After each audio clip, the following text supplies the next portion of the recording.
এইভাবে কাপড় ধোয়? সর যা। আমরা এটা বউ শাশুড়ি ঝগড়ার কোনো ভিডিওই আমাদের কাছে নাই।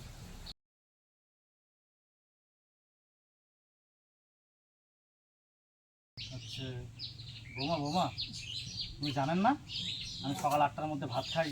না না, এখনো ভাত তুলে দেননি, কি ব্যাপার?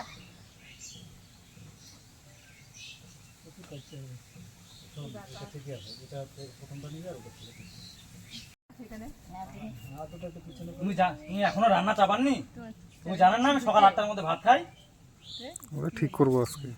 বৌমা বৌমা, এখনো রান্না চাপাননি? তুমি জানেন না আমি রাত এখনো ভাত চাপাননি? আমি সকাল 8টার সময় ভাত খাই, তুমি জানেন না নাকি? কখন ভাত রাঁধবেন? এটা হচ্ছে প্রথমটা হয়নি।